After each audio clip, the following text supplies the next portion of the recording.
Funding for This Is Nashville comes from you, our listeners, and Pinnacle Financial Partners, an equal housing lender, committed to the dream of home ownership with $213 million in affordable home loans made to people of low to moderate income in 2023. PNFP.com/home. I'm Khalil Ekalona, and this is Nashville.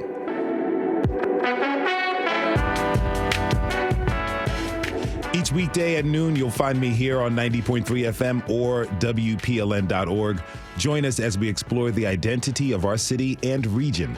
Today is all about Newroz. It's New Year's Day for millions of people across Middle Tennessee and the world. We'll drive into the history of the celebration and learn about the unique Nashville traditions of this special day of renewal. But first, for years, many rural hospitals in Tennessee were in tough shape, and that was before the pandemic. Several hospitals have closed, making access to quality health care increasingly difficult for people living in rural areas. To learn more about what's going on, I'd like to welcome in WPLN senior healthcare reporter Blake Farmer, who has been looking at attempts to revive rural hospitals. Welcome, Blake. How you doing? I'm doing all right. It's a beautiful day. It is a beautiful day. It's about time we had one. So let me ask you, where are we right now? Like, I've read that Tennessee leads the nation in rural hospital closures. Is that really true? Yeah, these are mostly based on figures that come out of the Shep Center at the University of North Carolina. And the tally right now is that Tennessee's lost 16 hospitals since 2010. It's actually slightly less than the state of Texas, but of course the state of Texas is, considerably larger than Tennessee. So you're kind of looking per capita. Tennessee has lost more rural hospitals than anywhere else in the country. So there's a complicated question I have here. Why are rural hospitals hurting so much across the state? I mean, we often hear Democrats blame closures on the state's refusal to expand Medicaid. Is it really that simple? It's not that simple, and I say certainly that is the key talking point for Democrats is that if Medicaid had been expanded under Obamacare, as was the intention from the program, that these hospitals wouldn't be in trouble. But you talk to folks who've been involved with these hospitals, leaders of these communities, and these are hospitals that were in pretty big trouble already. They're facing some of the same challenges that rural communities generally are facing. What hospitals need to really make the most profit is patients with private commercial insurance, okay? You and I here from the station. Mm-hmm. Well, rural communities have aging populations typically, which means Medicare coverage, the insurance, government insurance that covers retirees. Well, it doesn't pay nearly as much as private commercial insurance. And then, of course, paying them even less is Medicaid, what we call TennCare here in Tennessee, which covers people with low incomes or who are disabled. So beyond those sort of rural economics factors, Tennessee also had some unique points that kind of set it at a disadvantage. Several of these hospitals that have closed or really have struggled were previously owned by Community Health Systems, which is a big chain of hospitals that's actually based here in Franklin.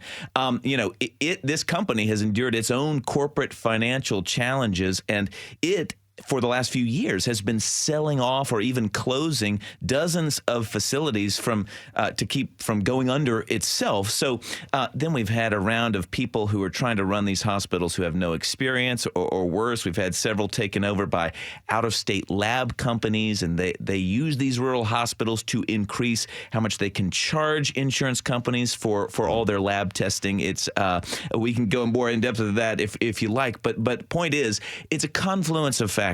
But where we are is we've got 16 communities that lost their hospital. I want to circle back to the lab thing in a second, but we invited Mayor Wes Ward of Linden, Tennessee to join us today, but he was just called into a meeting. But his town lost its hospital before even a year had passed in this pandemic. Yeah. Help us understand what's going on in Linden. Well, what Linden's going through is similar to several other communities, including so Linden is Perry County. The neighboring county, Decatur County, has a very similar situation where there was a company that was hired to manage the hospital. and that company, they were in the lab business, as in folks who do urine screenings or allergy testing. So you might ask, well, why would they want to run a hospital? Well, what's happened in many places, and some people have gotten in big trouble for doing this, is lab companies have basically routed they're out-of-state lab companies, and they route their billings through this rural hospital. Well, rural hospitals have a very They have some things that allow them to charge more for some services than like a big hospital here in Nashville would be able to. Mm-hmm. One of them is for lab testing. And so you can sort of route your billing through there and get the increased reimbursement from Medicare, for instance, and all of a sudden you're making a whole lot more money just because you happen to be running a rural hospital. Linden ran into this. Decatur County. I was up in Houston County that's run into this. So they essentially, these communities were just asking someone to come help save their hospital, and the people who did, have now kind of been run out of town by the insurance companies. So we had Delta and Omicron variant surges of COVID since this hospital closed. Yeah. What does that mean for the residents of Linden? Well, I've heard stories from Linden and from other communities of folks who, if you'll recall, there were times when even the big medical centers here in Nashville were essentially could not handle more COVID patients, especially if they were in serious shape. And these small hospitals are not set up to care for critical COVID patients. Some of them, I would say most of them, don't have ventilators, if that gives you an idea. They certainly don't have this even higher level life support called ECMO, that where your blood is oxygenated outside of your body. I mean, only the largest medical centers even have that.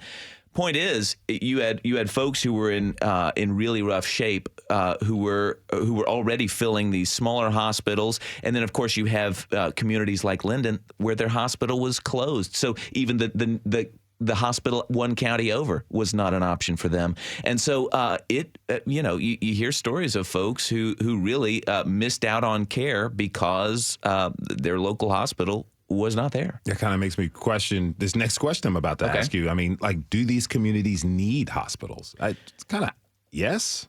Well, I would say even for myself, before the pandemic, I would have said, the rural hospital closure story has been going on for years. And I think you go to, I went and toured a hospital, where was it? In Hohenwald. It was a former hospital that had been converted, kind of downgraded to like much more than your typical clinic, but sort of a medical center that had extended hours, but it wasn't an emergency department. And I was with former Senator Lamar Alexander, and he was pointing at this as maybe this is an answer for communities that really aren't big enough anymore or can't support a full-fledged hospital. But I think a lot of folks, after being in the pandemic, when there were actually not enough beds to take care of the patients who needed care, have maybe begun to rethink that, what, even if a hospital has limited services, perhaps these communities need it one way or the other. That's Blake Farmer, WPLN senior healthcare reporter. Blake, thank you for coming on to the show, and thanks for your reporting, my friend. Happy to do it. We have to take a short break, but when we come back, we're exploring the holiday of Nowruz, the biggest and most important holiday for Kurdish people. Don't go away. This is Nashville.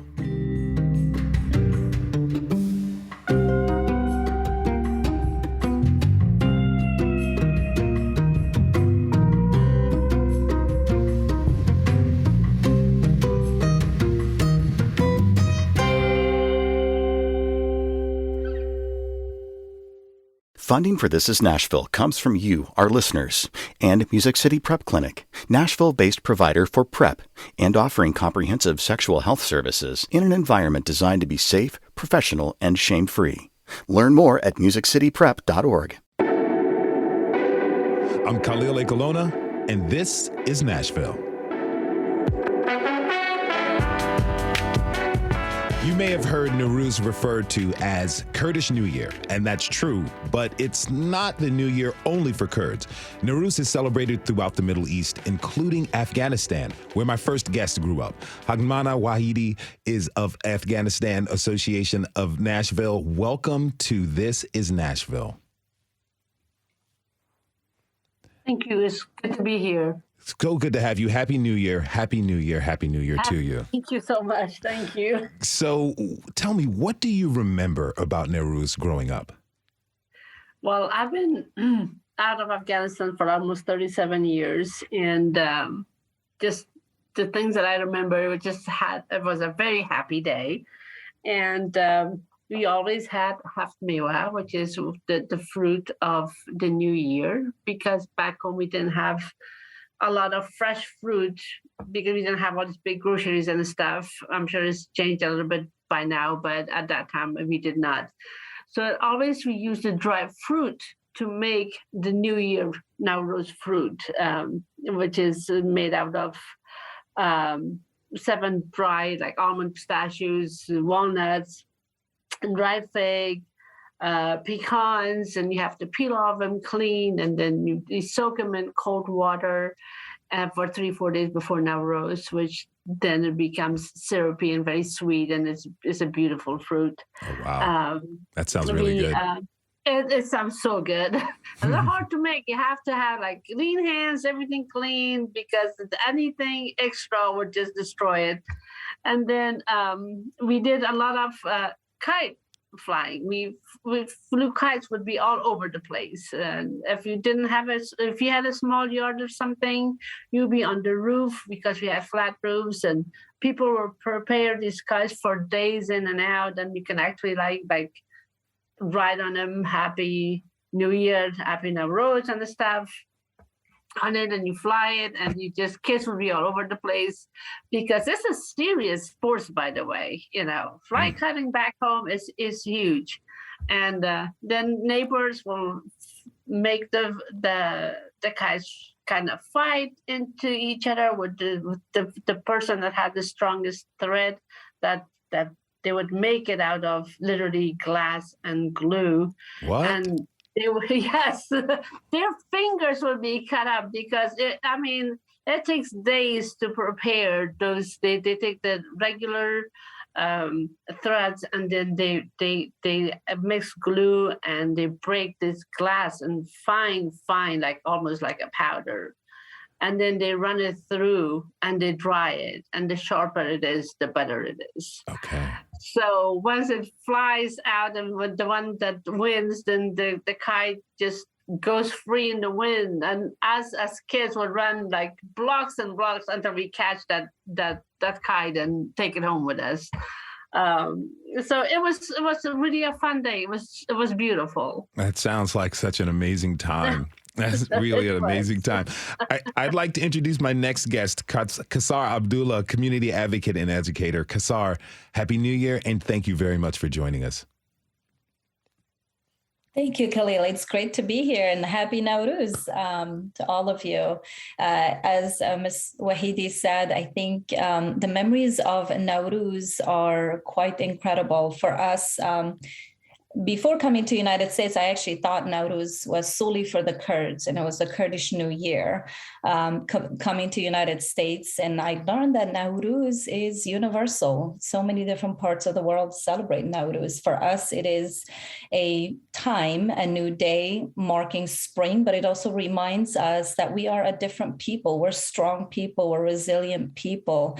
So it's a time for us to celebrate our identity, our culture, our language, to get connected with nature. Nowruz is a day to also be in connection with the nature. So celebrating the arrival of spring and saying goodbye to the dark, wintry nights. Can you share some memories of celebrating Nowruz with us? Yeah, some of my most memorable memories has been or were when I was in a refugee camp in Turkey. So even though as Kurds, we were living in a refugee camp and I was a little girl, age 6 until 10 years, I remember that didn't stop us from celebrating.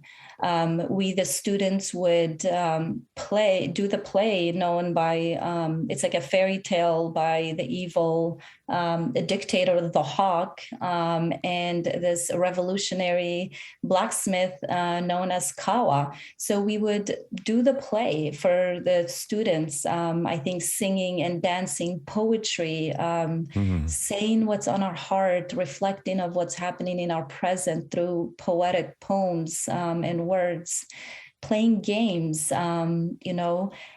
things that really brought joy and life to me as a little girl in a refugee camp.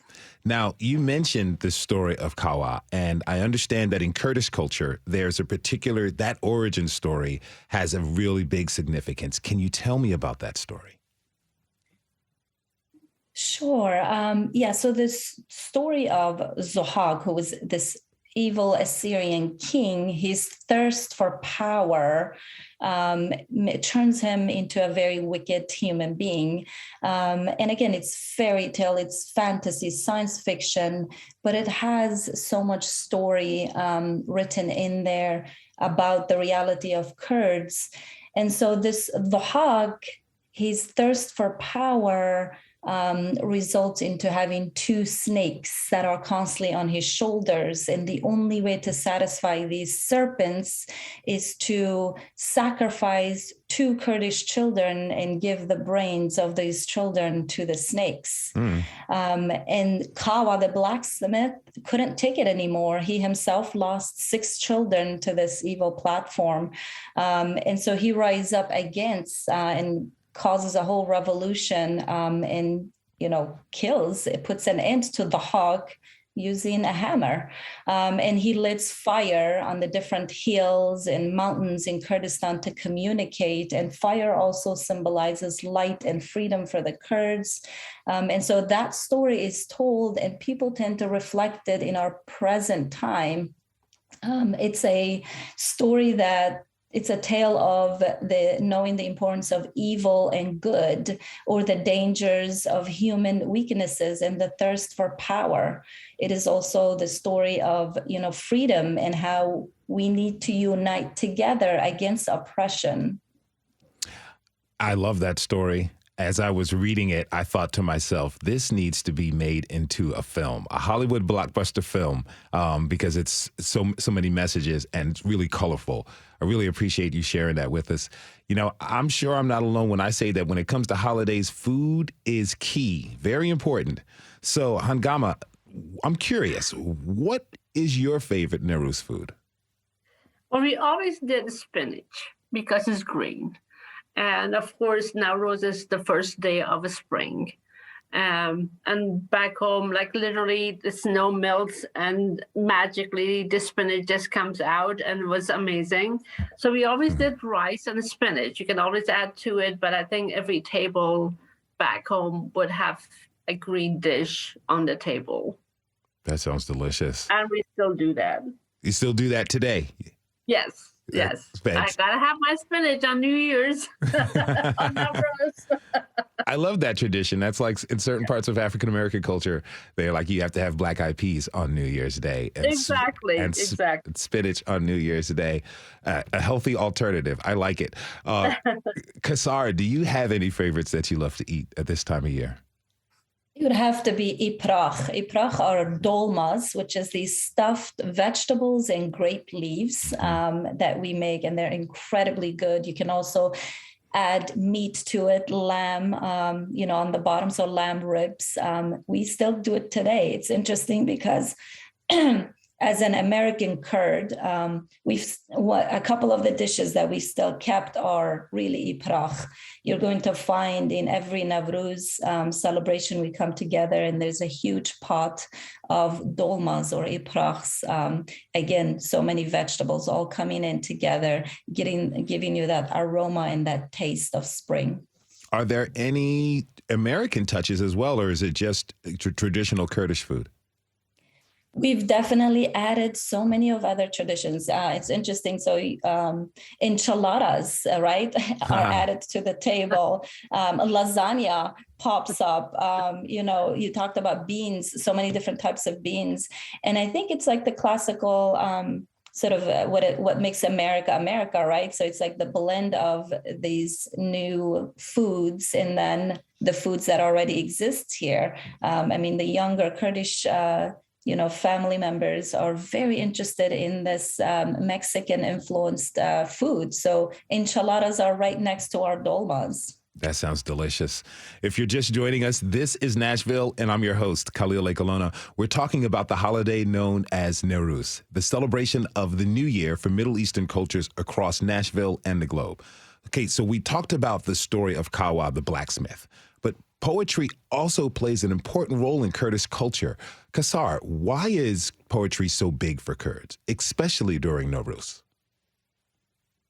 So for centuries, Kurdish people were prohibited from writing our story, our history, and poems have been a way for us to articulate and to send a message and to also continue our stories orally. So oral tradition was passed down through storytelling and poems.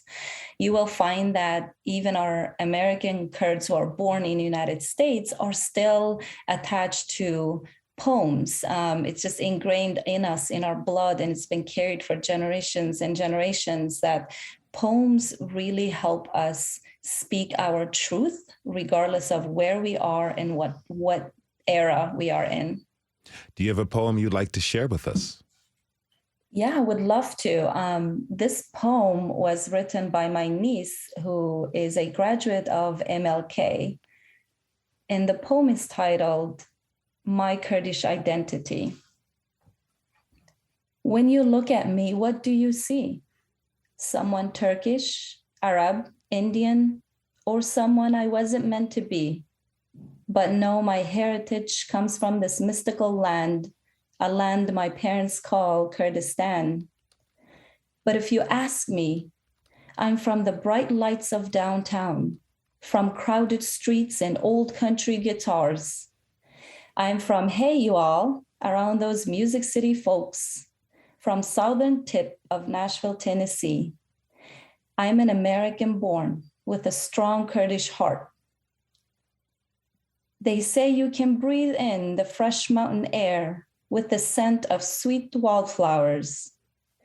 These same mountains that stood with such great power, so secretly hidden Noah's Ark, as some say among the ark with the goody, which came a nation called Kurdi, with valleys that stretch out as far as I can see, housing people for thousands of years, yearning for its inhabitants to be free of mankind's fascist cruelty.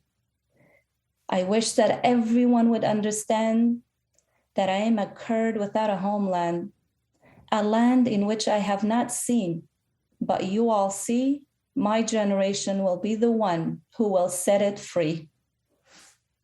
That is beautiful. Written by your niece, huh? Yes, Sumaya Muhammad. That was beautiful. That was absolutely wonderful. What does this poem mean to you? For me, it means identity. It means resilience. It also means hope. It means there's hope that one day a generation will rise, will have a leader like Kawa, who will bring freedom to Kurdistan. You know, like many oral traditions, the stories and poems, they serve as guides for young people to recognize and remember the culture. You know, Hangama, how involved are the young people in keeping traditions of the culture alive? I want them to be more involved, like in our culture. We're trying to teach them what we remember and what we know, so they can keep it alive. I know it's harder here because you don't have everything that you could, but at least it will be fresh in their minds. They know where they come from. They know how to celebrate their holidays. My family, like a lot of Afghans here, but for sure my family, we're talking like dinner tables. We always talk about how it was and how it is and what it should be, and how to remember all the memories of their grandparents and how they lived beforehand. So they need to be very involved, and I am positive that they are right now. Yeah. Especially my daughter. She's 24, and she's my son's teacher in all of this, because she knows so much, and I'm very proud of that. But I'm hoping that they will keep all these memories alive once we're not the first generation Afghan Americans in the United States, to keep everything alive here and keep carrying it. Yeah, it's important. Kasar, have you seen similar reactions from the young people you know? Yes, I think there is. It's interesting because the first generation of Kurds who were settled here, they were very grounded in their identity, but struggling to adapt in their new adopted country and as Americans. I think those that are born here have this immense thirst to get connected to their roots, this thirst to actually know their history. And I saw that also at Valor Collegiate Academies, which has a very large Kurdish population. So a couple of years ago, we decided to name March as the Kurdish Heritage Month, where we start to add literature and have conversations and celebrate Nowruz. And that also resulted now with that thirst is pushing even our elected officials, like our mayor, Cooper, who signed a proclamation declaring that March is the Kurdish Heritage Month. You have the vice, our VP, Kamala Harris, who tweeted Happy Nowruz. That means a lot. You have Titans who, tweeted Happy Nowruz. You have Trevor Noah, who talked about Nowruz. While Nowruz is a holiday that, transcends many different ethnicities around the globe, for the Kurds, it meant visibility. It meant we are finally being visible. Our holiday, Nowruz, which is one of the most important holidays, is being recognized and institutionalized in some settings. Now, Hangama, you immigrated here over 30 years ago. So tell me, what's different about celebrating the holiday here in Nashville? Well, Nashville, our community here is not as big as Kurdish community. So we haven't had many opportunities to get together as a community and do a lot of things. But as a family, it's just different because we celebrate on the weekends. If it falls on the weekdays, you don't want to miss school, you don't want to miss work, so you got to do it beforehand or after the next weekend. And it's not the same vibe as you will get it back home, because it was a big holiday. Everybody was home, everybody was relaxed, everybody was having fun and, eating their fruit and food and all that stuff. So I feel it doesn't feel as strong to me because it happened to fall on Sunday this year, but it could be Wednesday. And on Wednesday, you take somebody, Happy Nowruz, and you're staying at work and doing your work. I feel all of our holidays are kind of that way right now. We celebrate Christmas and New Year's more than we do our own because of just the way everything is in the United States. It's not as recognized, and you don't get to be out of school and not be penalized, or, out of work and not use your vacation days and stuff like that. So it's hard to get into the full spirit. Well, maybe not the full spirit. Yeah, and the vibe. If we have the spirit, the celebration gets a little hard, Yeah, yeah. It's hard to celebrate for 10 days when you got soccer practice to take the kids to. I get you. Now, I'd like to hear from you both on the significance or the symbolism of celebrating the new year on the first day of spring. Kasar. Well, for me, it symbolizes new life, new beginning, and opportunity. I mean, we also just came back from, or we haven't quite survived out of the COVID era, but the past 2 years, COVID really was an opportunity for us to process what it means to be human, and to also understand how connected we are. So starting with spring, it symbolizes new beginning. It symbolizes that we as human beings can always choose to make better decisions. And this year, with COVID still being around, it was an opportunity for me to self-reflect and give more value to the people and the earth, the planet that I walk on. I like that. Hangama. So it's just to celebrate the new year, the spring. Everything is fresh. Everything is beautiful. Winter is past. Our school starts the second day of Nowruz, which is Hangama. That's our month. So everything starts all over. It's a new year for everybody, for school, for kids. Flowers bloom, and it's just we get to have two resolutions. So just in case I fail my first resolution on January 1st, I can have another resolution in Nowruz, and hopefully this time I'll go to exercise and do my things. So it's just the way it falls, and when it falls at the beginning of each spring, it's just beautiful. I like the way you put that, Hangama, because I am going to be joining you in the gym to re-up on my failed New Year's resolutions.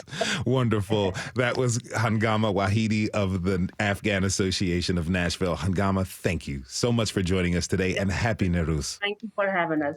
Kasar Abdulla is going to hang with us through the break. When we come back, we learn more about what makes Nashville a special place to celebrate Nowruz, and we discover other ways to observe the holiday.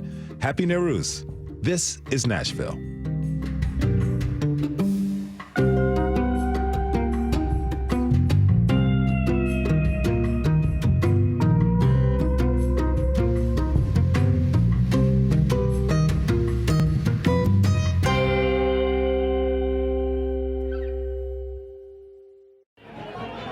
It's Sunday morning, and thousands are gathered at the Ward Agricultural Center in Lebanon to celebrate Nowruz.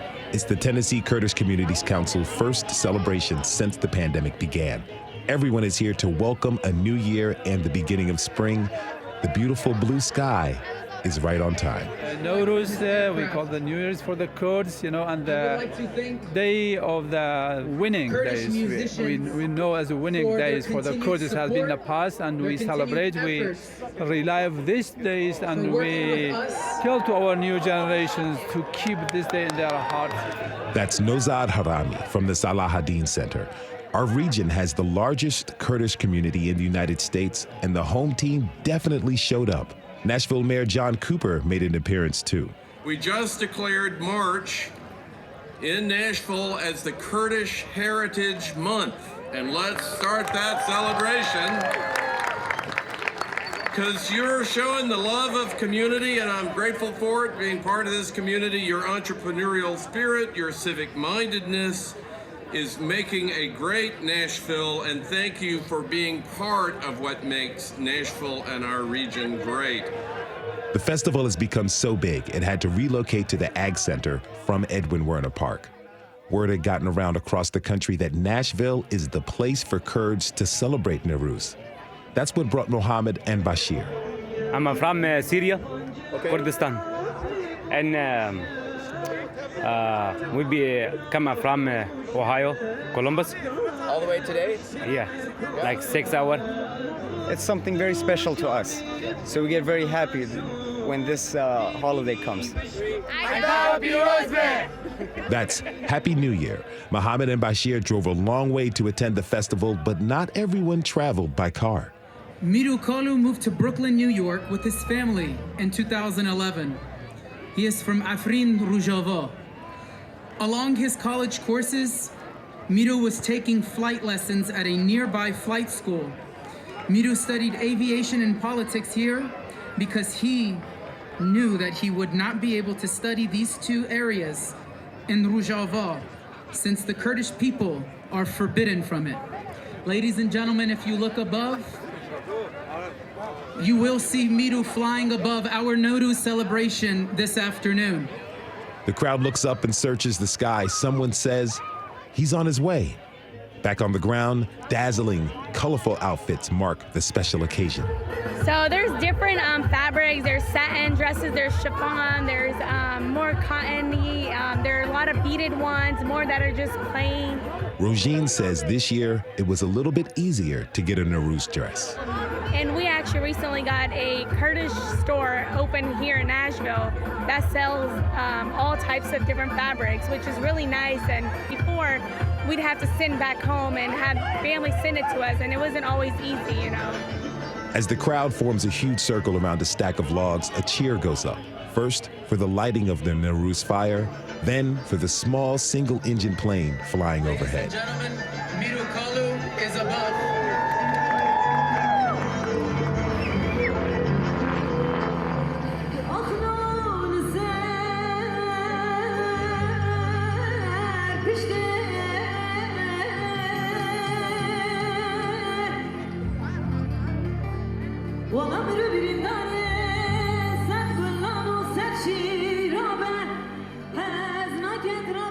This is Nashville, and I'm your host, Khalil Ekolona. That was singer Zilan Nar, who traveled all the way from Turkey to perform for Nowruz here in Lebanon, Tennessee yesterday. I'd like to introduce my next guest. Tabeer Sindi is president of the Tennessee Kurdish Community Council. He helped plan yesterday's Nowruz celebration. Happy New Year, Tabeer. Thanks for being with us. Happy Nowruz, and thanks for having me. So it sounds like you put together quite an event. Have you gotten any sleep? I have not. Not only, beginning of in December, we as an organization, we start planning for Nowruz because it is our biggest event of the year, and it's the most event of the year for us. So all the hard work, sleepless nights, it paid off, and it showed. Yesterday we had the biggest turnout, and the most amazing thing is people were having fun. I mean, it was good to see everyone back out. Since the past couple of years we haven't been able to celebrate like the way we usually do because of pandemic. Mm-hmm.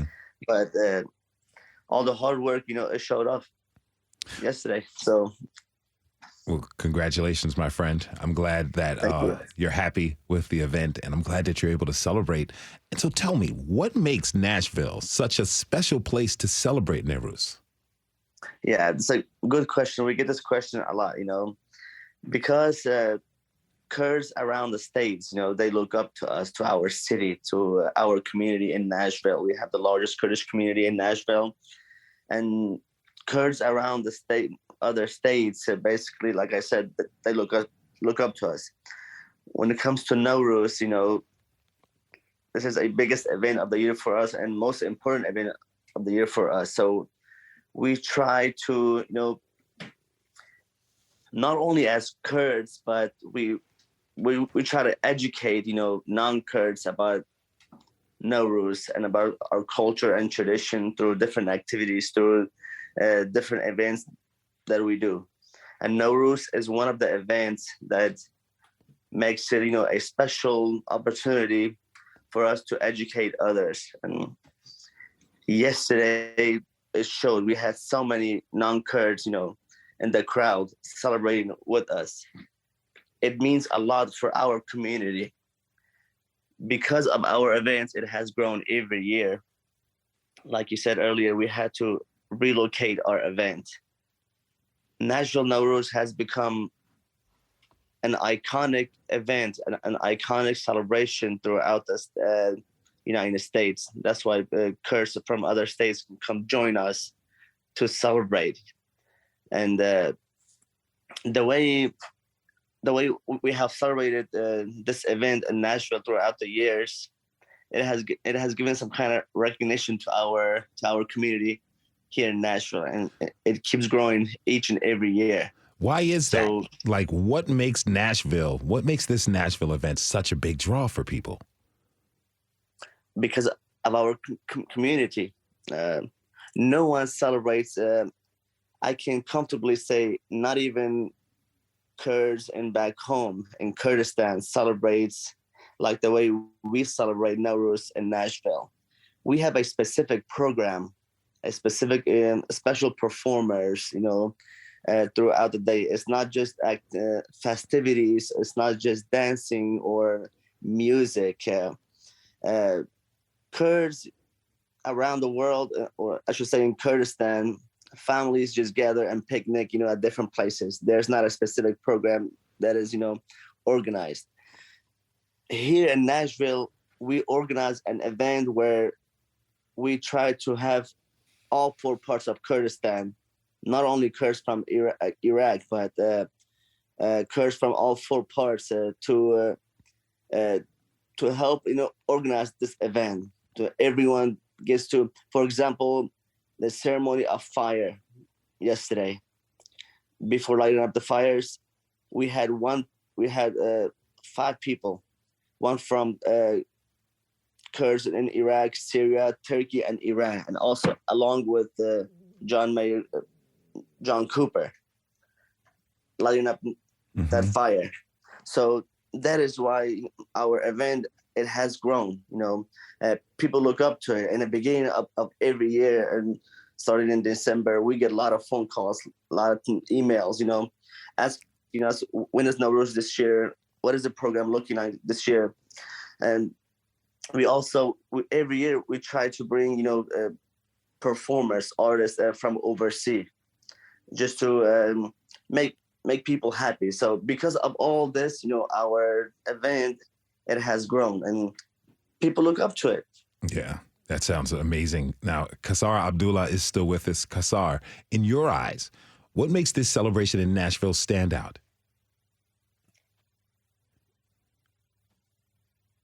Kasar, were you with us? Yes. Hey. I didn't know I was on mute. That's okay. I think I resonated with Tabeer's point on it's the people. I think the people does have a big, the people in Nashville, the Kurdish people in Nashville have been very resilient and also still connected to their roots. I think the other thing that really makes it unique here, even though there aren't institutions in the United States, for example, that really recognize and celebrate. It's not a national holiday where people can take off, right? Mm-hmm. We also even struggle to find the location. And for us, it's very important that the location is outdoor, outside, because it's connected to nature again. And in general, Kurdish people are, they have the spirit with nature. They like mountains. They like outdoor. They like to picnic and sit on the grass and eat. So even with those, the other thing that really makes Nashville unique and American Kurds in Nashville is that the people here have given back to the community in ways that their stories is not told or it's invisible.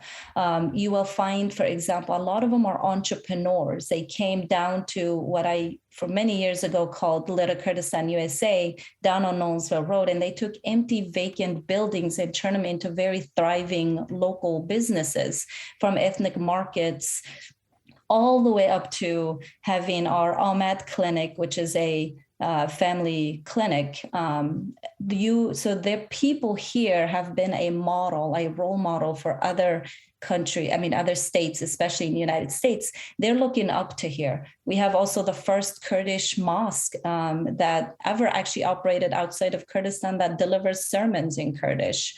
And so people actually draw here. They look forward to. So celebrating Nowruz in Nashville brings tourism to the city in a way that other places don't. People are coming here to taste the Kurdish food at local Kurdish restaurants. People are coming here to get the tahine and naan in the Kurdish markets. I mean, there are these women, fabulous women. I always say that the way our story or our history has been held is on the shoulders of Kurdish women. And so through food, the story has been passed on who are the Kurds. We've been given back to the communities in ways through civic engagement, opening up our arms and connecting with neighbors, showing up at the poll and voting, participating in sports and, supporting whether it be Titans or the Nashville Soccer League. And so there are ways that I feel like the people who live here are becoming a model for the Kurds in other parts that says it is still possible for you to adapt to your new homeland while still knowing who you are as a Kurd. If you're just tuning in, this is Nashville, and I'm your host, Khalil Ekolona. Happy Nowruz to all who celebrate. We've been talking about the significance of this celebration for our Kurdish communities here in Middle Tennessee. And, as you were just saying, Kasar, I imagine the immersion of culture is happening for those who have lived in America for quite some time.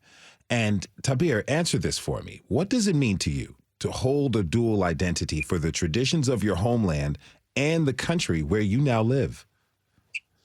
It's very important because I have kids of my own. I have 4 little boys, and my daughter just turned 1 year old, and I try my best to be a role model for them, to do, something that my kids first to look up to, our identity. We still have to remember who we are as Kurds. I tried my best to educate my kids first, my family first, about our roots. But at the same time, I also tell my boys, we are Kurdish Americans, especially you guys. You were born here. So you will, regardless of where you go, of what school or institution you attend, you have to show and respect both cultures, because you live here, you're an American. At the same time, you have to know who your roots are, where you came from. So through these events, especially like Nowruz, it's not only a celebration where we just go and eat out and dance around, but at the same time, it is an educational event where we educate the young generation that will come after us, to maintain these events, to keep your traditions going. It is your job. It is our job. I always tell my kids, it is your job. When you go to school, everywhere you go with your friends, you have to present yourself the way where you can educate someone appreciates who you are as an identity. Yes, you were born here, you're a Kurdish American, but it is your job to educate others about your culture and your traditions. So that's why it is very important, to maintain both cultures. And over time, things has changed. The first generation, like Kasar said earlier, it was hard for them, to adapt to this culture. But through time, things change. Second generation, even the third generation, they automatically adapt to this culture here. And that's why it's important, I always tell my kids, you have to know about Kurds as well. You have to know who you are, your background, your roots, just to keep it with you for the rest of your life. And it is on your shoulders for you to pass it around, to pass it along, and to educate your friends. For people learning about Nowruz for the first time, Kasar, what do you want them to walk away with? I would love for them to know that Nowruz is a new beginning, arrival of spring. It is also a day of liberation for many of those who've been oppressed over the years just because of the way they were born, their ethnicity, or the language that they spoke. I want them to see Nowruz as an opportunity to connect with someone who looks different from them, someone who may speak, look, dress, or have different level of pigmentation, and to know the story of resilience and connection and unity that comes from Nowruz. Now, Tabeer, What do you want people to know? What do you want them to walk away with? Well, I want not only Kurds, but our American friends and non-Kurds to see and appreciate the community we have here in Nashville and the amount of contributions our community has for the greater Nashville in general. You know, yesterday it reminded me, it was kind of a bit emotional for me because over the years, Nowruz wasn't that much of an important event, or it wasn't much recognized in the Nashville community as far as from non-Kurds. But yesterday, it showed a whole different meaning. We finally realized, hey, there are other communities, you know, there are other non-Kurds who sees this event as important. We had invited our mayor, John Cooper, who attended, and also deputy counsel to Governor Bill Lee. And they showed up and they got to be a part of a fantastic time. That is Tabeer Sindi and Kasar Abdulla. Thank you both for joining us, and please have a happy Nowruz. Thanks to all our guests for coming onto the show and offering their insights and expertise. Next time, I want to be able to know how to say happy Nowruz properly. We want to thank everybody who tuned in this hour. Tomorrow, we are stepping aside to listen in on the special coverage of Ketanji Brown Jackson's confirmation hearings for the Supreme Court. We will be back later this week. This is Nashville is a production of WPLN News and Nashville Public Radio. Listen back to this episode at thisisnashville.org or wherever you get your podcasts. Our producers are Steve Harouche, Rose Gilbert, and Tasha A.F. Lemley. Our digital lead is Anna Gallegos Cannon. Michaela Elias is our technical director. Our executive producer is Andrea Tudhope. The masterminds behind our theme music are LaRange and Namir Blade. The conversation doesn't end here. Tweet us at This Is Nashville. Find us on Facebook and Instagram, and tell us what you want from our show by filling out a very quick, easy survey online. This is Nashville. I'm Khalil Ekalona. Happy Nowruz. We'll see you tomorrow, everybody. Be good to each other.